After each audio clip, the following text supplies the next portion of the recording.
Good afternoon, everyone.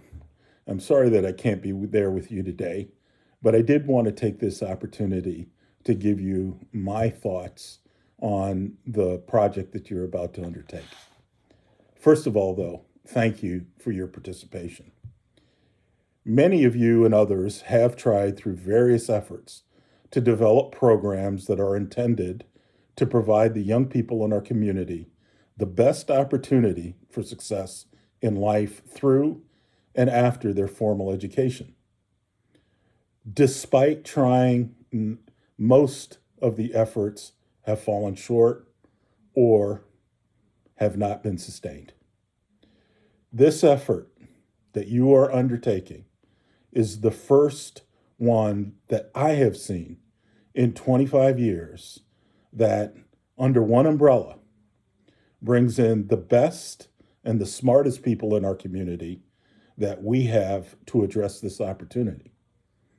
So, what's the opportunity? Well, I believe that the feasibility study, with your involvement, gives the best chance for success in delivering the right accessible support at the right time for the long term success of our young people.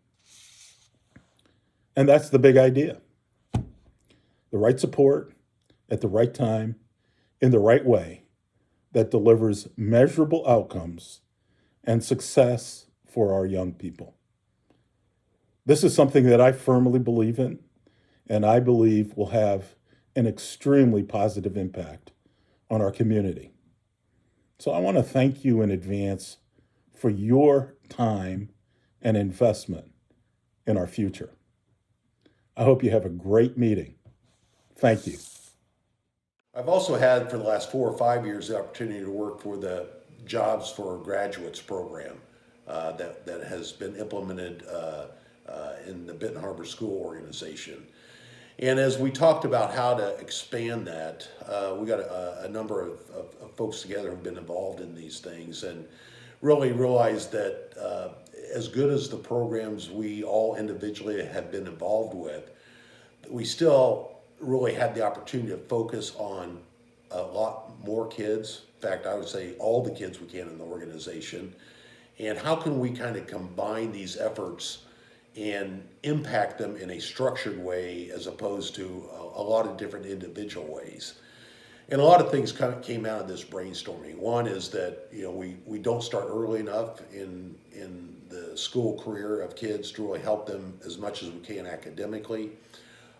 We don't follow them consistently through high school, and once kids graduate, we really lose track of them. So the idea of how do we start earlier, how do we stay focused and structured, and how do we support them longer really became a light bulb, if you will, of one of the things that we could do differently. And this really boiled down to what we called originally the big idea, which is how do we bring to our kids in this community the right support at the right time, all the time? And if we did that, what a big impact that we could have. And that's really the genesis, if you will, of the Inspiring Futures program, the one that you're here today to talk about. And first of all, I understand we now have 25 plus organizations represented here. I know that with the individuals that we have involved in this throughout the community, bringing their best ideas forward, their passion for helping kids, and their expertise in these areas, I'm certain that we can do even more in our communities with all the programs that we have if we can bring them together in a structured and focused way and really help change the lives of not tens of kids, but more like hundreds or even thousands of kids. And for me, that is inspiring. And I hope you feel the same. So again, thank you for your participation, your input, your guidance. And I'm certain we'll come up with a big idea here about how do we inspire futures in our deserving youth. Thank you. If we've not met, I'm Lauren Hamill, President of Spectrum Health Lakeland. Thanks so very much for joining Kristen and the rest of us in this feasibility stage of one of the most exciting initiatives that has come our way. Linking organizations, creating relationships, preparing youth Providing better employment opportunities and helping generate lifelong success is something that could change our little corner of the world. So here's the fact.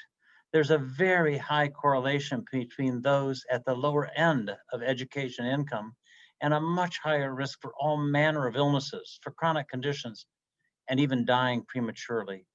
There's a lot to unpack related to that fact, but it's very clear that improving educational outcomes, providing a more supportive structure, and improving jobs and incomes will improve health and well-being in very predictable and substantial ways.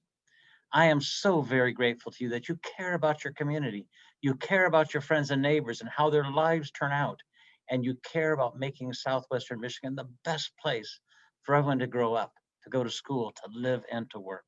So thank you so very much for being part of this feasibility conversation.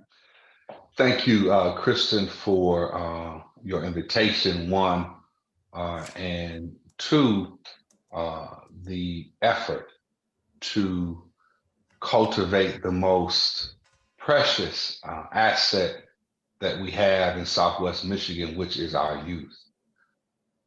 The greatest asset is the human resource, but of that resource, the future is most important. And we have a lot of great things going on in the city of Benton Harbor, in Southwest Michigan, in the way of development.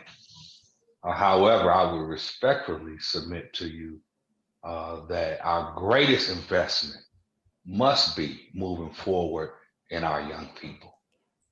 Because to have a great mega church, but no Sunday school eliminates your future.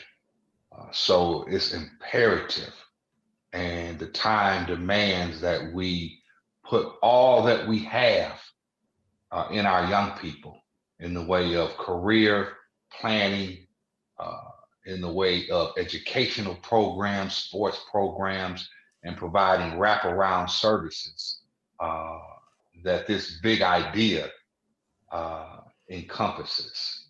So I just want to say that you have the support of the office of the mayor of the city of Benton Harbor, and whatever way I can, jump in. You see, I wore my hoodie, and I'm ready to go to work.